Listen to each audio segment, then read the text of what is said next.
Barsamba Barsak du solution xeex sa démocratie moo ñu gënal li ngeen def. Barsamba Barsak du solution xeex sa démocratie moo ñu gënal li ngeen def. Gént naa sori sama yaay, gént naa sori soxna si, gént naa sori ndaw ñi ngir wuti ji.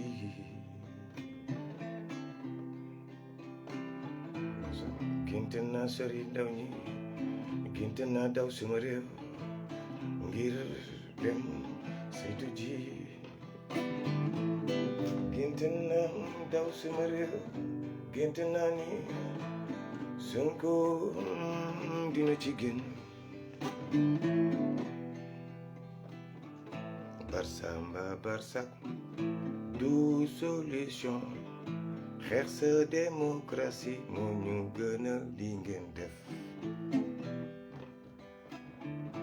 Barsamba Barsak du solution xeex sa démocratie moo ñu gënal li ngeen def. basu moom bare Barça bi daf ma choqué. Macky Sall ñëw kase ko.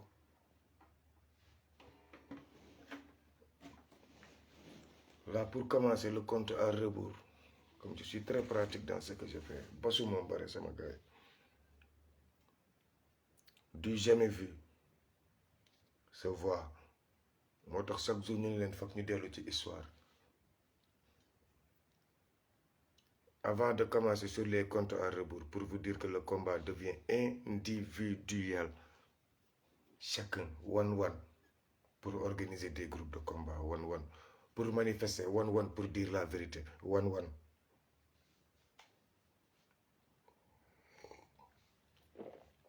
En 61-62, Mamadou Dia, après la prison, il était quoi? Inapte.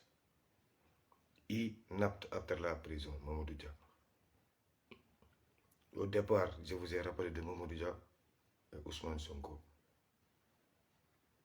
Mais l'État n'avait pas ses bassesses négatives. On avait de la hauteur, de la grandeur, mais ce n'était pas ça l'État. C'est pour ça que je lance un appel solennel aux présidents qui sont passés. Abdou Diouf, qui est toujours vivant. Abdoulaye Wade, qui est toujours vivant. Si c'est ça l'héritage que vous avez laissé à votre pays, soyez clair avec la jeunesse. Ce qui fait que chacun saura ce qu'il va faire. Si c'est ça l'héritage de l'Afrique, Abdou Diouf, qui est le conseiller spécial du président Macky Sall, tu dois sortir. Tu n'es pas un khalife général, mais un président de la République. Je ne dis pas devant les gens qui n'ont rien compris ce que je veux dire, mais Abdoulaye Wade, Abdou Diouf, même Macky Sall actuellement, c'est le Khalifatul Ard. Khalifatul Ard. Quand j'ai compris cela, est-ce que vous m'avez entendu parler de ces petits khalifs-là? Non. Devant les khalifs généraux, Macky Sall est leur supérieur. Devant le bon Dieu. Je ne dis pas devant vous les humains qui voient que votre... Je ne parle pas à vous. Khalifatul Ard, Dieu l'a dit, c'est une seule personne. Dieu avait parlé des peuples, mais ces peuples-là sont devenus des pays. Une seule personne peut gérer un pays, pas des tarikhas, pas des khalifs généraux, pas des personnes, pas des négatifs. Donc chacun aura quelque chose à faire pour lui. Ne mélangeons pas les choses, s'il vous plaît. Le khalif qui vous dit qu'il peut élire Macky Sall, ou lui-même il va aller voter, c'est faux. C'est pour ça que je ne me retarde pas sur eux. J'ai pas ce temps, mes frères. J'ai pas ce temps. Nous tous, on s'était focalisés. Non, si t'es pas mouru, t'es pas président. Non, je regrette. C'est pas ça. Khalifatul Ard, c'est le seul. Tous les trois sont vivants. Abdou Diouf est vivant, Abdoulaye Wade est vivant, Macky Sall est vivant. Et Macky Sall fait ce qu'il veut. Il bafoue les textes de l'administration. Il est en train de déshabiller l'administration de notre pays, qui est une très grande administration. Le Sénégal détient l'un des plus grands miettes, l'un des plus grands miettes de l'administration. C'est le Sénégal qui le détient. Des administrateurs les plus formés. Je ne vous dis pas en Afrique, mais à travers le monde, sont des Sénégalais. En France, ici, celui qui contrôle les ministres et même Macron, c'est un Sénégalais. Donc il y a des intellectuels au Sénégal. Et cette bassesse gouvernementale-là, vous nous demandez de ne pas nous battre. Devant cette bassesse étatique, devant cette bassesse qui ne ressemble à rien du tout. Qui ne ressemble que de la merde. Et vous qui avez prêté serment, vous les généraux, vous allez laisser ça passer. Vous les administrateurs civils, les NEA, vous êtes où? Abdoulaye Wade, vous qui êtes dans la politique actuelle, pourquoi vous êtes vous l'avez fermé? Non, je ne suis pas d'accord. Là, Macky Sall a dépassé les bornes. Et on sait pertinemment que sur le protocole de Rebeuss, Abdou Diouf a joué un grand rôle. C'est pour ça que je les ai interpellés. Un très grand rôle sur le protocole de Rebeuss.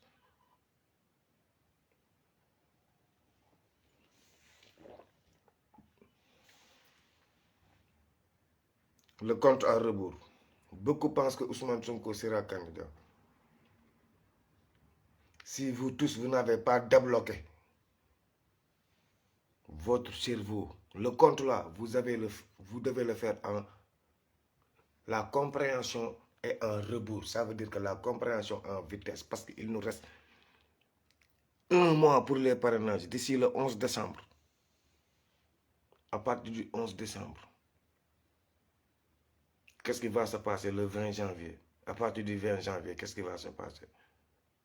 Le compte à rebours. Il faut que ce combat soit individuel. Individuel, je signe, je persiste. La minorité, actuellement, elle est collective. C'est-à-dire le système opposant aux multinationales, aux libanais, aux communicateurs traditionnels, aux artistes, eux tous sont en communauté. Mais nous, jusqu'à présent, depuis que Ousmane Sonko est arrêté, j'ai senti que seul Dieu veut la vérité. Certes que des fois, je ne suis pas d'accord avec certains, mais j'ai senti que seuls les activistes là sont dans la bonne ligne de mire. Parce que Ousmane Sonko, vous les patriotes, ne vous a jamais parlé de justice. Jamais, ni de faire confiance, ni d'attendre la justice. Jamais. Donc, qui a licencié Doudou Ndir? C'est les patriotes ou Macky Sall? Est-ce qu'on devait attendre tout ça là? Non, négatif. Si Ousmane Sonko était sûr qu'il allait voir tout ça sur la route, non. C'est un humain, à cette heure-là, il allait négocier. Mais c'est la confiance qui vous mène des fois vers l'ignorance. Raison pour laquelle, quand Ousmane Sonko faisait ses beaux discours, vous tous, je vous disais que erreur de communication, c'est là, erreur de communication, c'est là, parce que le peuple ne serait pas prêt pour t'accompagner jusque-là. Il y aura des freinages, il y aura des avancements. Malgré qu'il y en a des pacifiés qui rêvent toujours que non, grand, même s'il reste 6 heures de temps, on donne les fiches, on aura.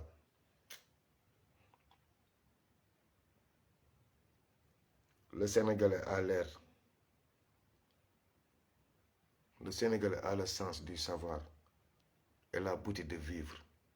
sans avoir le courage de voir la vérité. C'est ça notre raisonnement. Sens du savoir. Compte à rebours bi nee na tic-tac.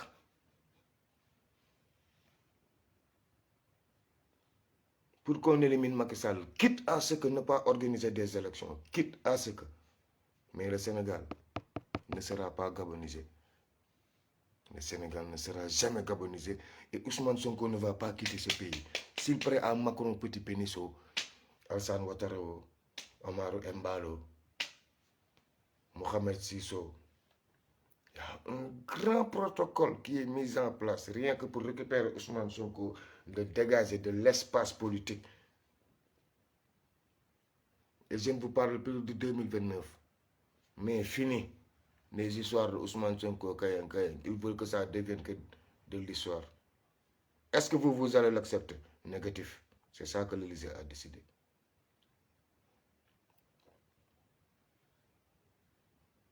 Nous sommes espions là parce que je défends toujours l'armée. Je suis toujours avec l'armée. Allez à Dakar, regardez où sont les militaires. Est-ce que vous allez voir les vrais militaires à Dakar? Négatif. Je vous avais dit, ça fait 6 mois derrière. À partir de Samnaga, tout est miné. Tous les foyers libanais, juifs que vous voyez, centre culturel français, au cathédrale, en bas, partout dans les caves, c'est armé. Qui sont là-bas? Qui? Quel genre de militaires aguerris sont là-bas? Qui Macky Sall a arrangé là-bas? Il faut demander des renseignements pour savoir. Parce qu'il y a des choses, je suis très mal placé pour le révéler. Très mal placé. Le compte à rebours, ça fait 3 ans, quand je vous disais que non, il faut faire ça, il faut tuer Macky, il faut faire coup d'état, on me disait que les jeunes, à la fin, les jeunes m'appelaient Wal Asiri Inal Insania. Parce qu'ils pensaient que le temps là, ils allaient tout gagner. Ils étaient des ministres, des députés. Depuis quand j'appelle les députés de Pastef pour qu'ils descendent sur le terrain? Et il y a beaucoup de problèmes dans le Pastef. Beaucoup pensent que Pastef mange de l'argent, mais de l'argent comment? Ils mangent comment ou juste comment? Et où? Qui a commis l'erreur de prendre les 333 millions là, de le mettre dans un compte? Qui a commis cette erreur là dans Pastef? Les ennemis de Ousmane Sonko sont proches ou sont à l'écart de Ousmane Sonko? En ce sens contraire, en partant de la fin, compte à rebours, de travers à contresens, comprendre à rebours. Il faut comprendre à rebours. Actuellement, c'est la compréhension à rebours qui reste, les gars. Comprenez que Macky Sall est décidé à exécuter Ousmane Sonko. Macky Sall est décidé à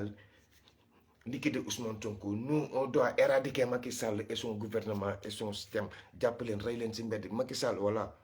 Le Sénégal doit être gabonisé par le système. Vous, le peuple, je vous demande de Robert Gaye le Sénégal. Il faut faire Macky Sall à la Robert Gaye. Le tuer et le jeter dans la rue. C'est ça la seule solution pour sauver le Sénégal et pour venger les morts et pour venger les prisonniers politiques. C'est ça le rôle de l'armée actuellement. Si vous êtes décisif. Mais au cas où les armes vont siffler, est-ce qu'on va se battre avec nos frères sénégalais négatifs? Code 250. Je m'amène le malheur recto si je me l'air.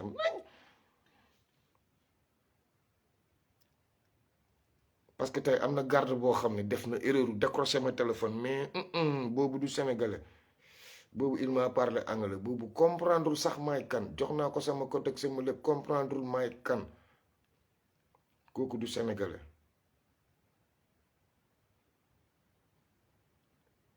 Sénégal am na ñoo xam ne bokkuñu armée te ñu ngi sol suñu tenue. am na ñoo xam bokkuñu armée te ñu ngi sol suñuy tenue biir Sénégal.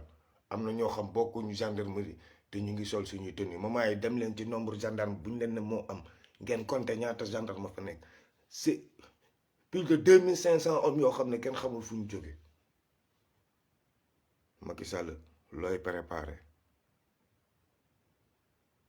d'ici le 11 décembre si on fait le con kenn waxul kenn yëngalul le 31 décembre surprise dina am.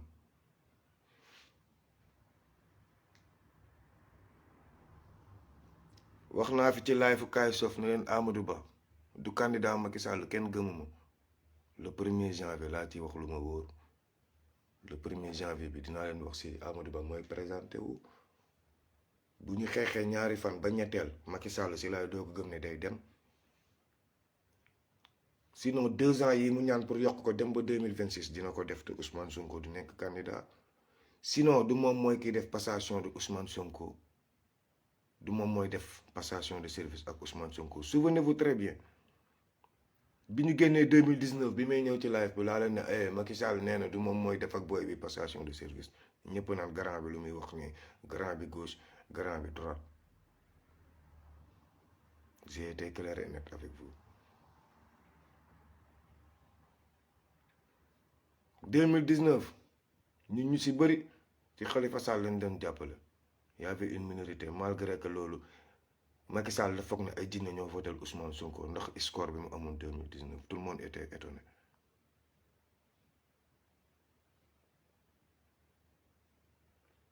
léegi nag Macky Sall ñëw rabaisser état bi ba nga xam ne tey moo tax mu toog si suuf nii live parce que daf ñu rabaisser ba démb ñëpp a choqué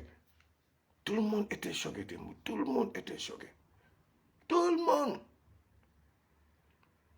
rabaisser l'état à ce point l'administration à ce point léegi nag ana kilifa réew mi ñi nga xam ne ils se prennent pour des kilifa yéen ñi seen doom laay waxal yéen ñi doomu soi-disant kilifa yi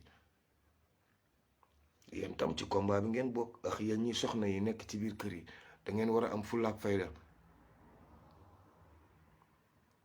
am xarañteefu jigéen mooy defar réew moment yi seen morom jigéen Marème Faye moo nekk di teg waa réew mi nii di rey ay doomu jàmbur seen jëkkër yi war see bokk si liy taal Sénégal yéen ngeen toog seen biir kër di leen seetaan di leen jox ñuy lekk di leen jox ñu naan te naan leen yow yaay jomma ñaaw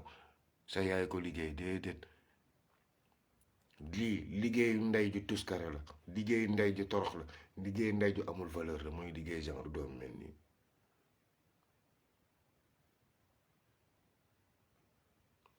combat bi combat ñëpp la en ça devient individuel li ma wax c'est clair et net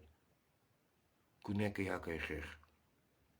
yéen ñi bokk ci nguur sax xam ne yéen a bokk ci nguur kenn ku nekk seen biir kër booy yow waxal dëgg bu ñu lay tëj ñu tëj la mais le temps est extrêmement précieux parce que yàlla daf ñu ko wax ci alxuraan ci boppam ñun li ñu dese nii ci temps mu ngi ci alxuraan weddi wal asri innal insaana lafii khusr su may live dama koy pare toujours du ma ñëw rek ngaan par le temps l'homme est certes en perdition li yàlla wax c'est clair wal asri innal insaana lafii khusr par le temps l'homme est certes en perdition li ñu yàlla wax c'est clair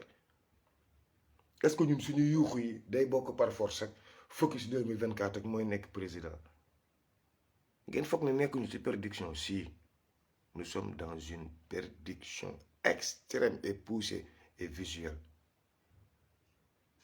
nous sommes dans une perdition loolu la ñu yàlla ne wal asri innal insaana lafii khusr maanaam foog yàlla dafa waat ci temps le temps est compté le temps est précieux foog wàcc ci xeex jëlee fi lii waratuñu xeex ngir jëmme Ousmane Sonko fa laa waxee sànq kenn dégguma Macky Sall saaga na Sonko saagam justice amul ku Macky Sall saagul ci justice Sénégal amul yéen jeunes juges yi yéen commissaire de police yéen ñëpp la Macky saaga seen ndey tey war na ne man kese fi am xuur te yéen ñëpp a ko nangu nañu waxte dee de ndax li mu def nii ci fan yi yéen ñëpp di ko seetaan justice jël décision bu bañ xale bu ndaw xawma lan de l'état toog fudd yéen ñëpp administrateur yéen tonton Chimère Diouf yéen pas greffier yi yow commissaire Cheikh yàgg yow moom lu ma dugg ci vie privée yéen xam nga yaa ngeen di seetaan ni pourtant ne ngeen c'est vous les hommes d'état bu fi Sidi Lamine Niass nekkoon est-ce que day demee nii déedéet est-ce que vous êtes des hommes d'état ana monsieur le maire yi dafa am foo xam ne foog ñu wax fa dëgg tam ñu neex yàlla ñiy woote kilifa laa bëgg ñu jël seen responsabilité def groupe taxaw ci conférence de presse mu jeex ku nekk dem yéen ñi di gérer administration sénégalaise yéen ñi professeur ENA yi yéen a prêter serment non mais doo leen prêter serment un imbécile toog nii di def lu ko neex rabaisser état bi à ce point yéen ngeen di seetaan ñu ñuy delloo ci Congo 1960 ay temps wu Denis Sassou Nguesso même Senghor avait plus de valeur Senghor lekk na Mamadou Dia mais pas lekk bu ñaaw bii lekku intellectuel la ko lekk fii laay waxee ak yéen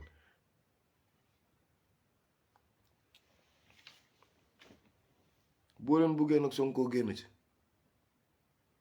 ah woo ngeen ma dama da ngeen xaar CEDEAO le 6 xaw ma ñàkk sama ndey na CEDEAO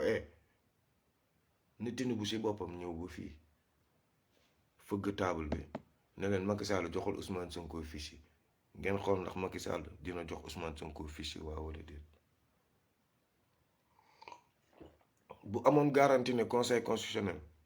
day rëq Ousmane Sonko mu jox ko fiche yi mais xam na ne Badio Camara il est de Ziguinchor Macky Sall wóolatul kenn ku dëkk Ziguinchor léegi nag kun fa yokkoon moo si des bëgg dee bañ dee kun bëgg bëri bañ bëri fa yàkkun dee par force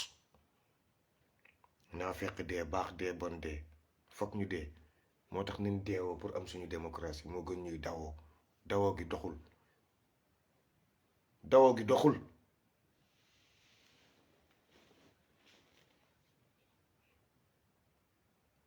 armée nag kilifa yi bay demee woo noo booy xam leen fi réew mi toll dañuy bañ bien de sang waa léegi da ngeen ni bañ bien de sang ba lu matul 1000 personnes waruñoo noot puub suñuy kaw da ngeen ni bañ bien de sang yéen kon c'est ça c'est l'armée républicaine pourtant quand il s'agit de tirer sur les fils de la Casamance da ngeen ni nangu bien de sang là-bas c'est des lapins qu'on tire quoi là-bas vous êtes des chasseurs vous tirez sur des lapins mais quand il s'agit de tirer sur un imbécile de président ñenn non buñ ko kiiyee bien de sang sa communauté di ma gëmloo affaire communautarisme c'est faux c'est faux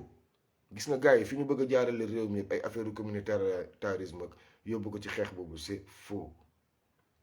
pël du fi mos a rey joolaa joolaa du fi rey pël du mos a am séeréer du lay pël pël du rey séeréer du mos a am Sénégal léegi nag gatsa bi romb nañ ko mu ngi suñu ginnaaw paas fucking else gatsa ñaarey mën a am Sonko day dékku combat bi taxaw jaay bakkanam ñu xeex ko mu jeex moo fi sëste mais ay imbécile topp ko yóbbu ko grève de la faim nii li ma leen wax rek mbër boo joxee sa ngemb par force da nga dem ardo laaj ko Eumeu Sène ak Modou Lo ak xeeb ba mbër boo joxee sa ngemb ma ñàkk sama ndey ak koo doon laaj ko Sonko peuple bi boo joxee sa ngemb ñu toj sa gat nga dem ardo di nga ñëwaat ay taxa daan taf moment bi ñun foog ñu fexe bu Sonko xoolal même buñ ko tafee bànd cott ne na jot kii fiche de parrainage am quel que soit le prix à payer na jot fiche de parrainage am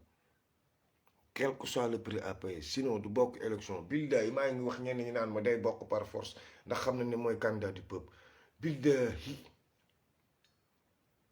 laay foon naa ko bés boo leen dofloo ba Macky Sall passé le 11 décembre bii dégguñu ndeyam ma ñàkk sama ndey nu ñu fàtte programme Ousmane Sonko xam naa lu may wax bés bu ñu passé le 11 décembre jotuñu déggal le 9 waaye le 11 lañ koy tëj ci la ñuy tëj parrainage te Macky nee na du ko joxe ba pare mu ngi déglu suñu réaction bu ko joxe bu day ñëw faxas Amadou Ba door nañ ko la rañse ba pare soo motu dañuy faxas Amadou Ba Macky mooy présenté waat suivre leen yuy xew ci réew mi yu bëri c'est que suivre leen yuy xew ci réew mi yu bëri da ngay toog waxtaan ak Macky ñu naan la non budget 1 an lañ koy voté bii pas Macky voté na ko 2 ans lii 1 an lañ koy def Macky def na ko 2 ans lii temps lañ koy def Macky def na ko 2 ans moment yi lépp lu muy def si 1 an 2 ans la ko yóbbu am na fu mu ko teg ndax ñun teguñu ko fenn lu dul ci ay woy ak fecc fooree ak daw génn man de coow li bu ma Sénégalais yi déggaloon dañuy dajale xaalis yu bari dajale lu ñuy def ay fonds de campagne yëpp c'est bien beau mais dajale fay un tireur d'élite wala dajale teg cagnotte pour que rey Macky Sall même buñ la reyee ñu jox ko sa njaboot au moins yow nga xam ne di nga dee ci ngor moment yi Sénégal gis nga ñi di daw di génn jëmmi sëñ Bamba bu ñu tegoon 500 millions sur la table ma ñàkk sama ndey am booy bu explosé rey ndey Macky barki sëñ Tuubaa ñi di daw di génn dimbali seeni waajur yegg na leen foo xam ne jaral na leen Macky nekk ci cérémonie nga takkanday booy ñu rey ndayam moo ku fa nekk ak gendarme ak ñoom may sa selek ñëpp dee da koy jar fa la combat bi tollu man ku ma naan ay xeexantu nekkatuma ci loolu ñi ci rey seen nday laa nekk sénégalais kañ lañ may dégg kañ ngeen may dégg fi fan la combat bi toll man loolu sama problème nii fan la ñu toll fan la ñu jëm rey Macky mooy solution bi sinon mu rey Sonko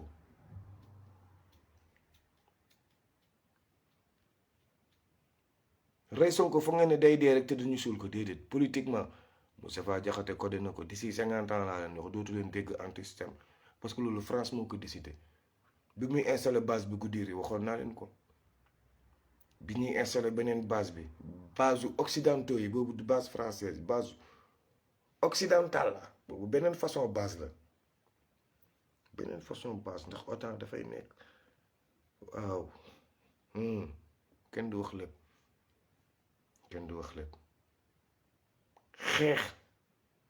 wàcc si tali bi yéen waa Sénégal jeunes yi mënatuñu wàcc de foog papa yeeg yaay yi jël seen responsabilité wàcc devant le monde entier télé adduna bi filmé ngeen dox nank sol seen sabadoor yu weex tal yéen faamu Casamance yi nekk si Dakar nekk fépp foog ngeen wàcc carte d'identité réglé ko carte d'identité réglé lu problème bi man tey ñii ñaan la gauche droite de sinon gis nga carte d'identité yi lépp la ñuy lakk ndeyam ndax lan Ousmane Sonko bokkul lu ñuy doyee carte d'identité Ousmane Sonko bokkul lu ñuy doyee carte d'identité pour lan may wax ci carte d'identité luy sama yoon ci carte d'identité man Ousmane Sonko yi sama yoon de bu Sonko bokkee ma ne leen dem leen parrainé ji daw leen jëli seen carte d'identité carte d'identité génn cottu ndeyam sama yoon nekku ci carte d'identité je m'en fous des carte d'identité sant Ousmane Sonko ma gënal carte d'identité je m'en fous des carte d'identité waxuma ci point bu leen ma photo te carte d'identité naan ma génn tel lieu Ousmane Sonko génn prison laa bëgg a dégg Ousmane Sonko génn prison yóbbu nañ ko clinique ay docteur am jël ko en charge ñu faj ko loolu la ñu wax si suuf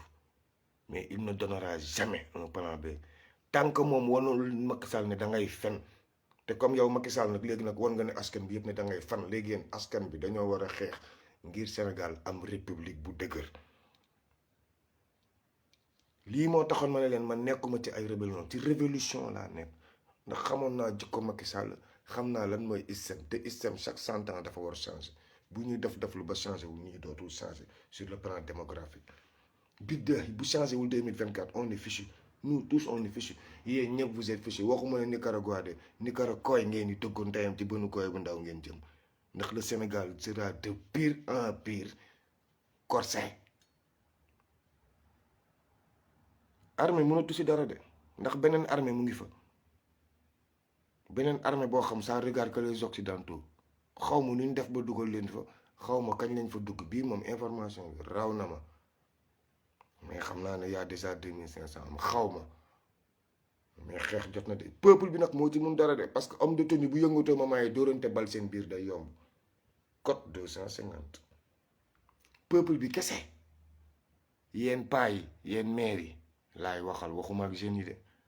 maman yi papa yi magu Pastef yi député Pastef yi maire Pastef yi ku si nekk yaay jóg génnee sa bopp ñëw bu kenn jox sa morom rendez-vous xeex bi tollatuñu xeexu groupe na ku nekk jël xeex bi ne sama xeex la may génn xeex ko nga génn xeex ko point final après yéen ñëpp di ngeen def bloc mais tant que kenn ku nekk jëlul xeex bi di xaar ku la jiite kenn du xeex bi te xeex bi foog ñu xeex ko kenn ku nekk jël ne maay chef génn taxaw jiite kenn ku nekk génn jiite ma ñàkk sama ndey ngeen yegg pale billahi même pas 24 heures ngeen yegg pale et y aura pas de mort les hommes d'état en ont marre gars yi hommes d'état yegg nañ feneen fu mu toll nii am na ñoo xam ne maman yi du ma nëbb weekend bi di ngeen dégg ay deewu autorité parce que xam naa si ñaari autorité yoo xam ne dugg nañu clinique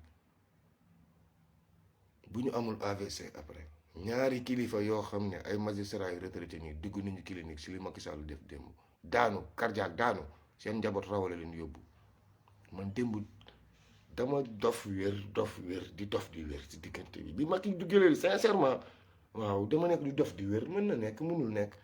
après ay ree jàpp ma autant ma jooy autant ma ree autant ma jooy parce que c'est logique da nga naan lii mënul nekk moom mu def ko yëfu nit la xeex rek ay solution bi Sonko avait vu juste devant cette barbarie occidentale là seule la résistance laa la wax waxuma leen moo mën tax ñu teg fi Sonko de mais résistance kese moo mën tax ñu génnee fi ndeyu système bi def comme Mali def comme Burkina def comme Niger seule résistance bu farouche bu déterminant moo tax yéen jeunes yii di dem ci géej gi tam dama leen di ñaan yéen patriote ñu dëkk wetu lu wet frontière Algérie ak Tunisie booy yi ñu ngi ci galère bu tara ba démb am nañ 2 morts démb si guddi gi am na ñaari booy yu décédé 16 ñoo desoon foofu démb am na ñaari décédé kon mu des 14 booy yaa ngi ci galère bu extraordinaire lu wet lañ nekk benn dëkk bu ñu naan lu wet leen militaire algérien yi jël yóbbu leen ba lu wet entre frontière Algérie Tunisie au lieu ñu jagale loon Mali déedéet dañ leen séparé dëkk bi yóbbu leen dëkk ak dëkk xoolal li naar yi def moo tax nag man la patriote comme consulat yëpp kenn nangootuma wuyu léegi yéen femmes yi dëkk Algérie wala femmes yi dëkk Tunisie laay ñaan ngeen dajaloo def bloc ngir yàlla pour booy ñu ngi may woo depuis si suba di ma lancé loo appel moo tax sax ma wax ci immigration bi man Papito Kara dafa tax mu choqué ma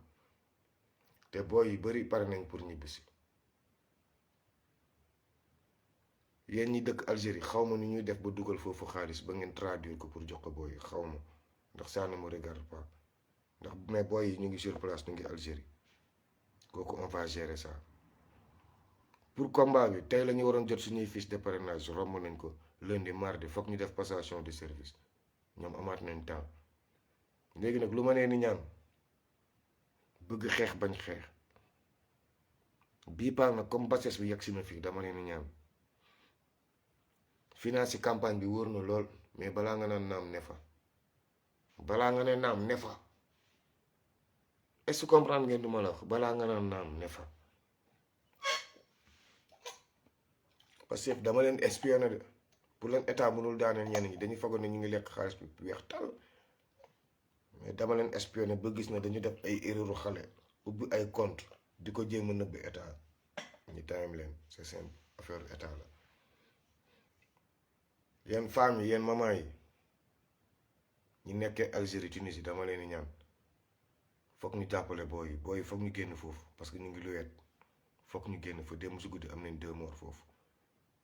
te booy yi presque dégg ñu wolof ñu si bëri laa leen wax dañu fogoon ne ay patriote leen duñu ay patriote de ay alpulaar lañ mbokki waa APR yi parce que ñoom ñoo yëg deal bi dem dugal ci seen mbokk yi rey seen mbokk yi comme yéen ci ëpp nag yéen a xam mais man jeunesse sénégalaise bi laay dimbali su may dimbali ci dara yéen ñi dëkk Algérie ku mun jàppale booy foofu lu wet yaa xam Tunisie ku mun jàppale booy yaa xam loo leen mun jàppale foofu yaa xam man ñi may jàppale pour combat bi la yéen booy dajale leen waat ni ngeen defoon mënatu leen génne mbooloo yéen la jeunesse c'est impossible foog mag ñi génne pour génne mbooloo mënatu leen génne mbooloo yéen la jeunesse foog mag ñi génn bu mag yi tiiree si ñoom ñàkk combat bi foofu leen toll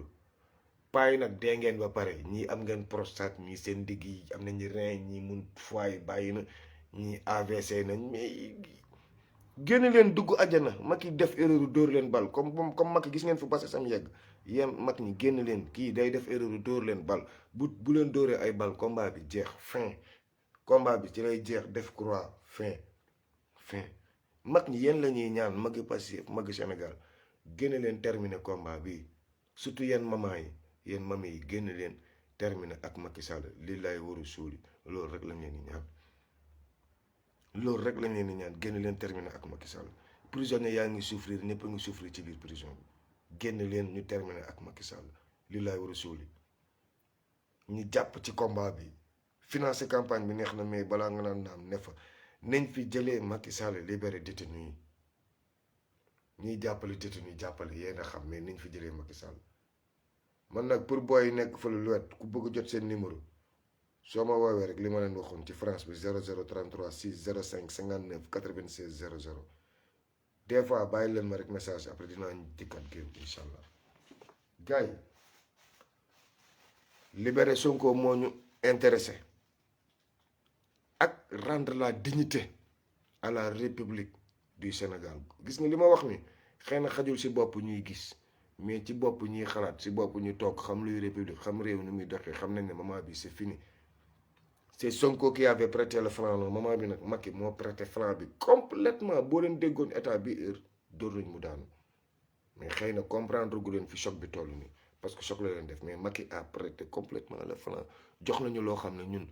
jël nañu réew mi ancien mais même bu ñu amee caporal dañ koy jox réew mi mu organiser waat réew mi code laay waxee tey code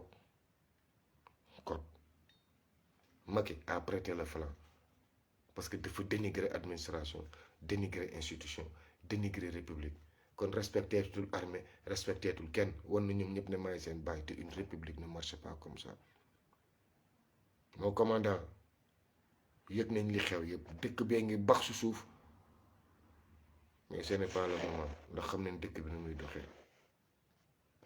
wax ji moo bëri ak ñaanaatu beeg sa roxo bi su suuf di jox dàmm ak nañ jëli carte d'identité yeeg Sonko wératul on s'en fout bu Sonko bokkul kenn defi campagne l'armée prenez vos responsabilités vous les jeunes les hommes de troupe prenez vos responsabilités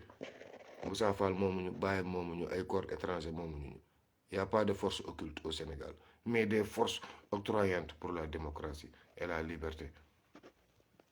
basuma mbaro xeex maa ñàkk xeex mbaa dee bëgg bëre bañ bëre